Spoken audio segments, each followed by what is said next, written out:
I'm like the last person to the party to talk about Mr. Miracle 10. I've been avoiding everybody else's reviews and commentary as much as I can. Although it's really hard to have missed like one panel because everybody keeps reposting the dang thing. But this cover's terrible. I mean, it kind of encapsulates his dread that he has going on now, but I don't like it. Why did I buy it? I don't know. This cover is also bad.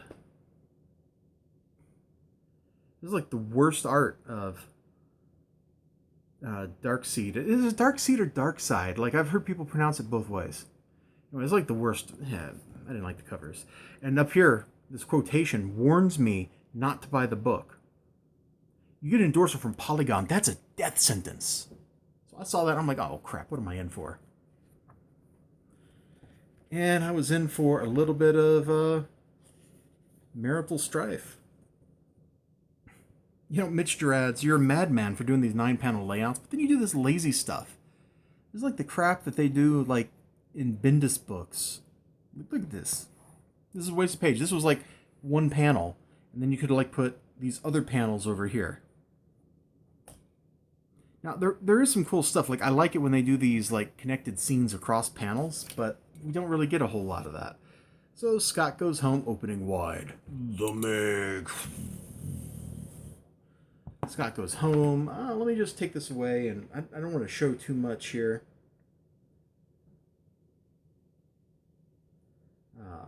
Scott really wants to talk about the war. Bart is having none of it. I mean, you can see. Wakes the baby up right after he went to bed. It's a shame. And there's lots of stuff here where I'm not really sure what's going on. No, I'm not going to flip through that. Or that. Scott goes to a... We'll stop on the family scene here in the park. Scott goes to start buying supplies for the kid's birthday because it's been a year since the kid was born. And boy, the art's really ugly. I feel like a lot of times I'm looking at like a Picasso painting when I'm looking at Big Barda. Like, Scott Free looks okay. Like, the beard covers up like weird and anatomical issues. And I know Bart is not supposed to be like super beautiful and stuff, but I don't know. There's something off about the anatomy, like her cheekbone structure and stuff. It doesn't feel consistent. Like, if you look here versus here, like, see, there's no cheek, but over here you can clearly see like where the cheekbone should be. And I guess it's kind of shaded in a little bit here right by the hairline. But then it's completely different from the shape over here. Am I the only one seeing this? So we've tossed like accurate anatomy out. And here's the page that everybody memes. But this is actually some pretty good stuff because she's getting her feelings out about his attempt to kill himself. And he's like, I wasn't in my right mind and stuff. And what were you trying to escape from? Me? Oh, were you trying to escape from me? No, it wasn't. You bleep. Do you ever think for a second? Can you think? He's like, well, I'm not trying to hurt anything. Well, good for you. And there's the panel that everybody memes. Because look at her. Actually, look at this one. Tell me this does not resemble a Picasso painting right here. Like, the anatomy is shifted ever so slightly. Like, yeah, it's not very good, I don't think.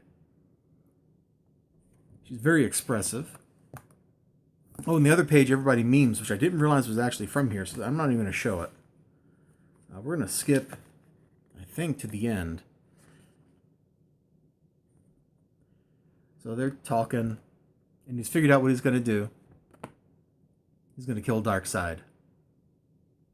So he's going to take the kid, go to Apocalypse, and kill him. After all, Scott is his son, by any measure. Everybody always thought it was Orion, but come on. Because, you know, biology versus having somebody as your ward. I mean, Scott is more evil son than Orion ever was. And they get a little hanky-panky going on. And it's a very, like, it's kind of cute and sweet. We're not showing the bottom row. So did I like it?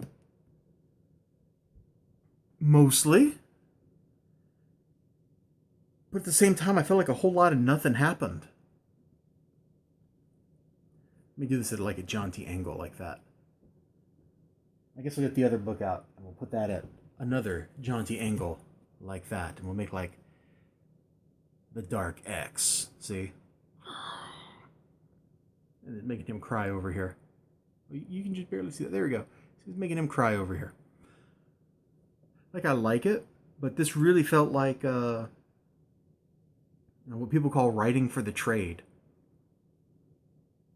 Like, we were going, stuff was happening, we got this big bomb dropped. And then we spent an issue decompressing.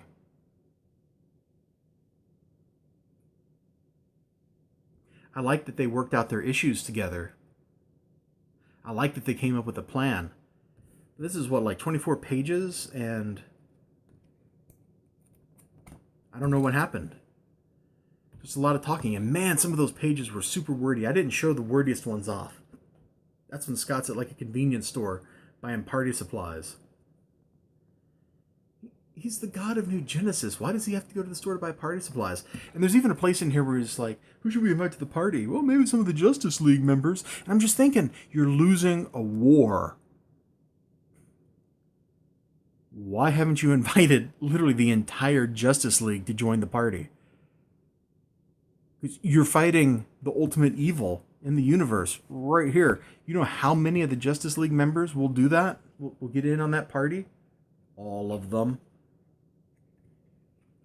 I mean, is there some treaty preventing that? I don't think so. Because it's not the first time that, you know, he's in stories where, like, Superman or Batman have fought people from Apocalypse. And here he is hanging out with Booster Gold, who has a time machine. Want to go back in time and kill... whatever. I'm starting to think that none of the stuff happening here actually is even real. I think it's all in Scott's head. And I hate saying that, because if this turns out to be like, it was all a dream at the end, or he got hit by the Omega beams, and so he's being, like, tortured, but he's going to escape the well, actually, no, that one would be pretty cool.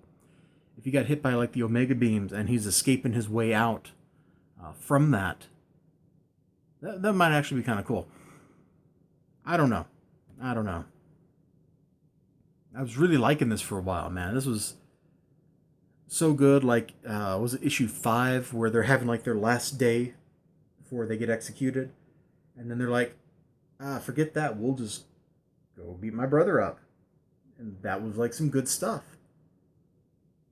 And the negotiations, like issue 9 at the negotiating table, like I kind of like that. Calabac, or is it? No, not Calabac, it's Caliban, isn't it? I'm tired. Can you tell I'm tired? The sun's going down, we're losing our light. Anyway, you know, he gets like that thing, and you think it's some kind of weapon, and no, he's just getting his glasses out. Like, there was some great little things like that. But I don't know.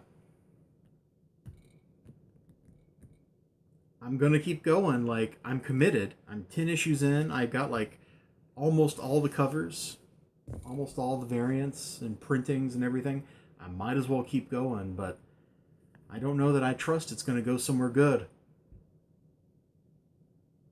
Also, Mitch Gerads is a madman for doing those 9-panel layouts, even if he gets lazy or just follows, like, the directions that the writer gave him of, let's show 9 whiskey glasses where the liquid slowly drains for a single paragraph of text. That's like one panel, man. If you look at like a Jack Kirby story, it's like there's a whole paragraph of text up here, and there's like something here, and then there's like 2 more paragraphs of text. You can't even see my hands. 2 more paragraphs of text, and it's just packed full of words. And then the art is super dynamic. This art's not super dynamic. This art, it's emotive. I get the mood from the art, but it's not very pretty to look at. And that's my final word. I'll see you guys next time. You have a great day. Remember to like, comment, and subscribe. I hope that recording didn't mess up. I just saw the camera, like, it had a little glitch. Oh, it did it again.